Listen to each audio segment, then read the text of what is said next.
వ్యవసాయం అంతా పురుగుల మందులతో కలిపి కలుషితం అయ్యడం వల్ల గాలి, నీరు, మన మట్టి కలుషితం అయిపోవటం వల్ల మన ఆరోగ్యం క్షీణించిపోవటం జరుగుతుంది.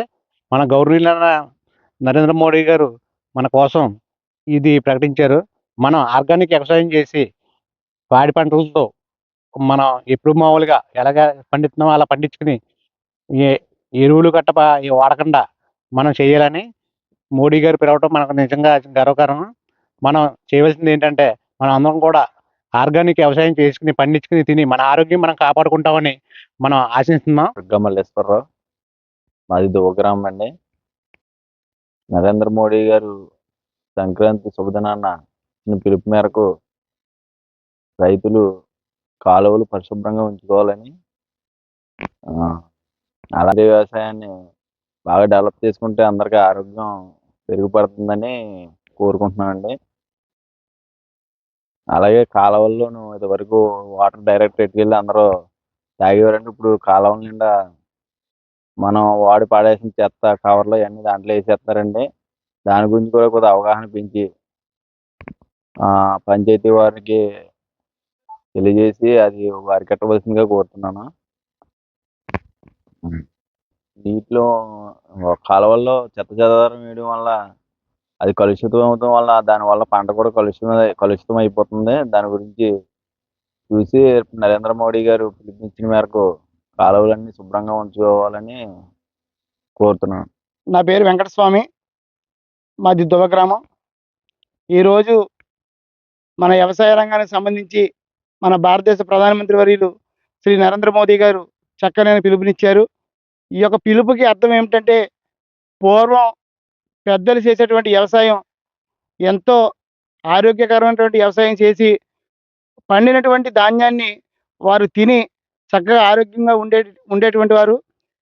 మరి అలాంటి వ్యవసాయాన్ని రాను రాను సమాజంలో మార్పు, అలాగే కాలమానంలో మార్పు, భూమిలో మార్పును బట్టి ఎరువులు ఎక్కువగా వాడకం, పురుగు మందులు ఎక్కువగా వాడకం జరుగుతుంది.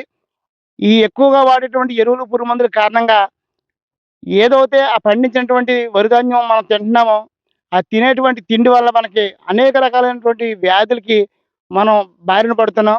ఇప్పుడు రైతులు పొలం మీద పని చేసుకుంటే 100 మంది పనిచేస్తే సుమారుగా 90 మంది చేలగట్ల మీదే భోజనాలు చేసి ఆ యొక్క బోధలో ఉన్నటువంటి నీళ్ళనే వారు దాహంగా తీసుకుని ఆ నీళ్ళనే తాగి ఇంటి దగ్గర నుంచి తెచ్చుకోకుండా శుభ్రంగా ఉన్నటువంటి వాటర్‌నే వారు సేవించేవారు. అప్పట్లో ఈ యొక్క పురుగు మందులు, యూరియాలు, నీటి కలుషితం లేని కారణంగా ఎంతో నీరు పరిశుభ్రంగా కనిపించాయి. ఈ రోజున 100 మంది వ్యవసాయం పనిచేస్తే 10 మంది కూడా క్యారేజీ తెచ్చుకొని వ్యవసాయ గొట్టు మీద కూర్చొని తినేటువంటి పరిస్థితి కనిపించట్లేదు. ఒకవేళ 10 మంది తిన్నా గానీ ఇంటి దగ్గర నుంచి ఫిల్టర్ వాటర్ తెచ్చుకొని తాగేటువంటి దుర్భరమైన స్థితిలో మనం ఉన్నాం. దీనికి కారణం ఏంటంటే, వ్యవసాయానికి వచ్చేటువంటి బోధులు ఏదైతే ఉన్నాయో ఆ యొక్క బోధుల్లో పూర్తి కలుషితం, ప్లాస్టిక్ కానివ్వండి, ఇతర ఏ యొక్క రసాయనాలు కలుషితమైనటువంటి నీరొచ్చి మన వ్యవసాయం మీద పడి, ఆ వ్యవసాయం మీద మనం పండించినటువంటి ఆ భూసారంలో ఆ యొక్క చెడంతా ఇముడుకుని రేపొద్దున మనం తినేటువంటి బియ్యంలో మన ఆరోగ్యాన్ని పాడు చేస్తే ఈరోజు అనేకమైనటువంటి రోగాల బారిన పడిపోవడం కారణంగా, పూర్వం వ్యవసాయం పండించేటువంటి రైతులు సుమారుగా 70, 80, 90 సంవత్సరాలు బతికి ఉంటే గనక ఎంతో గొప్పగా చెప్పుకునేవారు. ఈరోజు 40, 50 సంవత్సరాలకి మనిషి జీవించడం చాలా కష్టంగా తయారయ్యి 40, 50 సంవత్సరాలకే అనేక రోగాల నుంచి ఆసుపత్రికి పాలవుతుంది. రైతులకి సంబంధించి మంచి సలహాలు, సూచనలు ఇచ్చినటువంటి ప్రధానమంత్రి మోడీ గారికి మనస్ఫూర్తిగా ధన్యవాదాలు తెలియజేస్తున్నాం. జై జవాన్, జై కిసాన్. వీర వెంకట సత్యనారాయణ. నేను దువ్వ గ్రామం మాది చిన్నప్పటి నుంచి కూడా వ్యవసాయ కుటుంబం. మా నాన్నగారి కాడి నుంచి కూడా మంచి వ్యవసాయం చేసేవారు.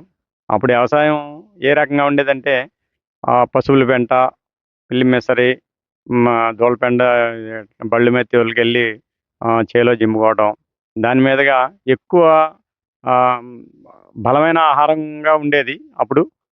ఇప్పుడు అప్పటికి ఇప్పటికి కంపేర్ చేసుకుంటే చాలా తేడా వచ్చినాయి. అప్పుడు పచ్చిరొట్ట ఎరువులని, మామూలుగా ఈ పాడికి సంబంధించి పశువులకు సంబంధించిన ఎరువులు అన్నీ జిమ్ముకుని ఎరువులతో పెద్ద పని ఉండేది కాదు. తక్కువ ఎరువులు ఎదట కొద్దిగా.